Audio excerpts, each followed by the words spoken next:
Arizona State was able to overcome another slow start to take down the California Golden Bears 51-41. Zach Pacleb, Kaelen Jones here for HouseOfSparky.com. Kaelen, lots of things to get to tackle really, but the second half performance of Arizona State, the offensive performance, is something we have to address because Manny Wilkins is really critical of himself in the first half and then was able to help lead ASU in that second half. Yeah, I think when you look at Manny Wilkins, you can understand that sort of poise that Todd Graham talks about in press conferences about his young quarterback. Obviously making his first start in a Pac-12 conference game against, a decent opponent, maybe not good defensively, but good nonetheless. I mean, obviously in the first half he struggled. I think allowing him to utilize his targets when you're talking about Tim White, Jalen Harvey being isolated on the outside, N'Keal Harry making the big catch on third down. He utilized his targets well when he needed to. He was definitely a threat in the run game. A lot of the RPO stuff early on wasn't as successful as it was later on in the game. And I think that's because he was able to get more familiar, more acclimated into the offense and really settled down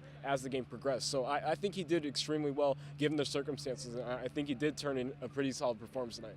Now, what did help him settle down was the commitment to the running game. We saw it against UTSA. Chip Lindsey will not shy away from the rushing attack when ASU was down. Demario Richard, we saw Kalen Balazs get injured in the first half. He came back. Both turned in two solid performances. Yeah, obviously, the loss of Kaelen Balazs early on in the game kind of scared ASU. I think when they sort of had to settle for what Demario Richard brought to the table, and that's more of being an inside runner. Obviously, in the first half, he only averaged, I believe it was only 1.8 yards per carry. I wish he was averaging 8. But he was only averaging like 1 yard to carry, and in the second half, it gradually expanded as the running lanes began to open up. I think, Chip Lindsey and Todd Graham talk about this offensive line, the further into games they go, the stronger they get, and especially against defensive units like Cal's that isn't the best. I think we're able to see that, especially when you factor in Manny Wilkins' running ability. Obviously, the 23 carries tonight is a little bit much, and Graham said he probably wouldn't want him to carry the ball that much, but he was really dynamic when he has opportunities, obviously finishing with 3 touchdowns and, some fantastic moves to obviously please fans. We saw Kalen Balazs take a page out of Manny Wilkins' book with that hurdle. Got up a little higher than Manny did. Hey, he did. But again, a part of the second half comeback was the defense. This is the defense that gave up between Texas Tech and tonight's game almost 1,000 yards passing and was able to pull out both games in the end. So let's talk about the secondary. They really tightened up, especially on Chad Hansen, who really had his way with the Sun Devils in the first half. Yeah, no, in the first half it was obvious. Chad Hansen was going to utilize his size, 6'3", whatever it is, 215 pounds, insane leaping ability over a smaller Kareem Orr. So in the first half they were doing a lot of jump balls to him, and they were succeeding. The RPO stuff that Cal ran, which, the commentator last week explained it over and over again to ASU fans. Like when a receiver is redirected at the line of scrimmage, he's going to go vertical. And when you have a vertical receiver like Chad Hansen, who also has the leaping ability, it's no secret that you're going to target him against a small Kareem Orr. But I thought he played phenomenal in the second half, especially I know Graham didn't want to say that the second half adjustments really helped this defensive unit, but when you really look at it, I think bringing it or allowing Salam Fiso and having Laiu Michael, who we talked about, was really key communicators in that secondary.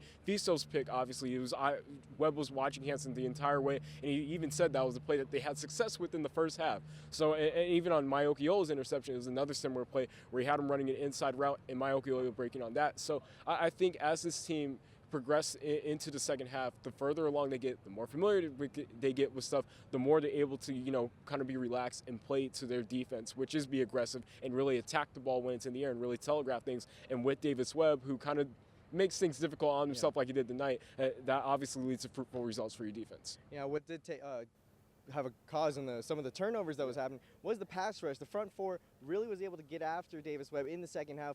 Tayshawn Smallwood, Ami Latu, those guys inside were able to facilitate some pressure to help out the secondary as well. And that had to do with a little bit of communication as well between Ami Latu, Salam Fiso, those guys, with the chemistry that goes on there. Oh, absolutely. And it was interesting. You could see Tayshawn Smallwood actually barking back at opponents. I've never seen that before. Yeah. But he had a great night, controlling the line of scrimmage. In the first half, it looked like they were getting moved off the spot a lot. But in the second half, I think they really tightened things up.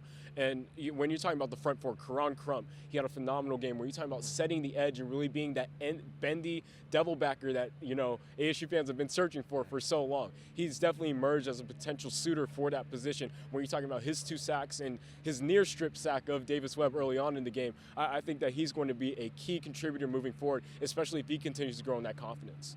Yeah, there's a confident group that's growing in confidence, really. And Manny Wilkins really closed it out well. When somebody asked him what the identity of this team was, he said, We're 4-0, and that's all that matters because they are traveling to USC next weekend. We'll all be there. Kaelen Jones, Zach Pacleb. Make sure you tune in to all of our coverage tonight on HouseOfSparky.com. Thanks for watching.